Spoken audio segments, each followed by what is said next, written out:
with in the future. That's how the president-elect described President Obama when the two rivals met shortly after the election. But now there's a bit of a change in tone for Donald Trump. He's taking aim at the president on Twitter for the second time in less than 24 hours. Now saying the idea of a so-called smooth transition of power may now be a thing of the past. Let's talk about this, among other topics. Lynn Sweet, Washington Bureau Chief for the Chicago Sun-Times, joining us, and Paul Singer, Washington correspondent for USA Today. Good morning to both of you. Good morning. Good morning. So, Lynn, I want to start with you. Is this idea of a smooth transition now out the door? Well, things can change. I take President-elect Trump's Twitter at its face value. He doesn't think it's going well. Maybe tomorrow will bring a new day and he'll change his mind. What is different here and unprecedented, to use the name of a CNN book, is that there is an unusual amount of reaction from President-elect Trump to the last weeks of the Obama administration. That's unusual, but what hasn't been unusual in this whole election cycle?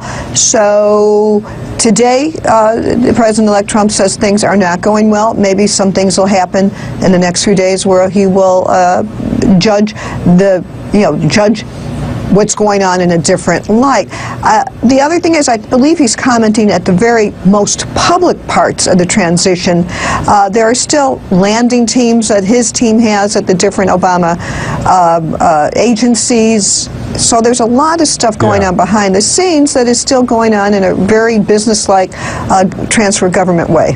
Your transfer is multifaceted from the transition, I should say. Paul, let me come to you.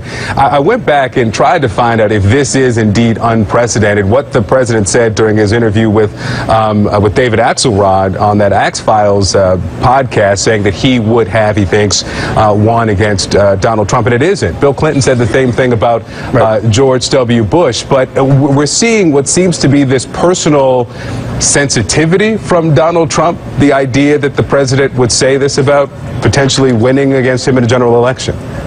And this will be interesting to watch when Donald Trump becomes the president of the United States. Will he still respond in such a sort of personal and public way to every slight that he sees on Twitter or on cable news? I mean, I think what we've seen so far during this period is that the fact of the matter is things that Donald Trump said about people on Twitter 6 months ago or even 3 weeks ago no longer really matter when he sits down and talks to them face to face. They have very nice relationships. In fact, he had said very hostile things about Barack Obama shortly before the election, and then they sat down in the White House a couple weeks later and got along famously. So I'm not sure how much we should read into his Twitter account. The question is going to become, when he's president of the United States, does he sort of step back and say, I don't need to comment on everything that's going on in front of us? Yeah, let's step away from the tweets for a moment and talk about some choices that are being made for the Trump administration. The selection of Tom Bossert to be his Homeland Security advisor, who was picked from the Bush administration, who was a top aide to then President George W. Bush. Let's revisit what Donald Trump said during the campaign about the Bush administration, their execution of the war in Iraq, and their handling of national security.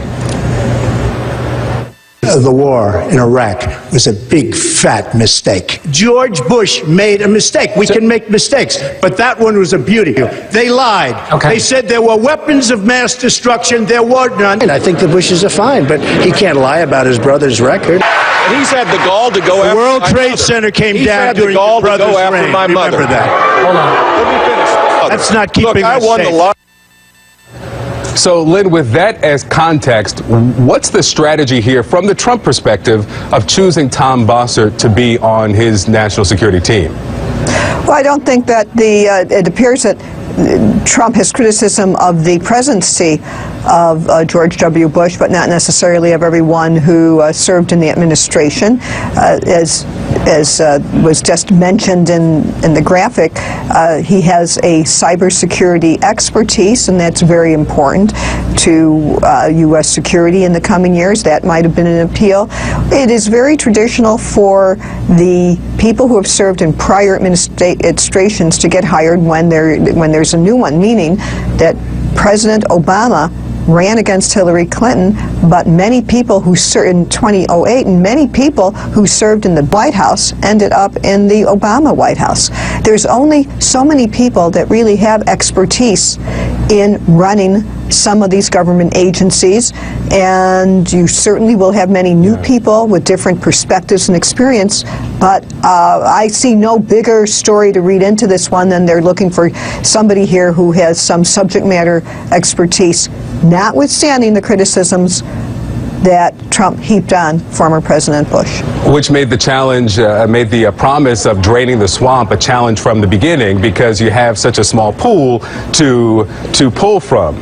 Though I don't know if they meant, if Trump meant, maybe I'm reading between the lines here, I don't know if he meant necessarily subject matter experts as opposed to big money people, Wall Street people, Goldman Sachs. All right. That might be more of the reference. Let me come to you. What does this tell us about how the Trump administration will be run? You have now this voice that many on Capitol Hill Republicans find reassuring with Tom Bossert over their concerns of General Flynn, the National Security Advisor, just like you have on one side, you have potentially Reince Priebus and Steve Bannon on the other, with Chief Advisor, Political Advisor, and the Chief of Staff. What does this tell us about how he'll run his White House?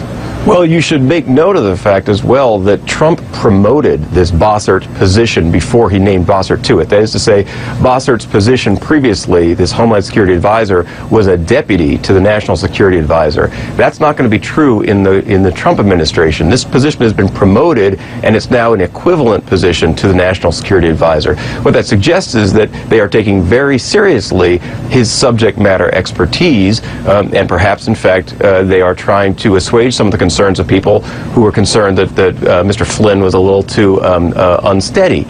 This appears to be a professional with a lot of subject matter experience who will now have significant independent authority, independent of Michael Flynn.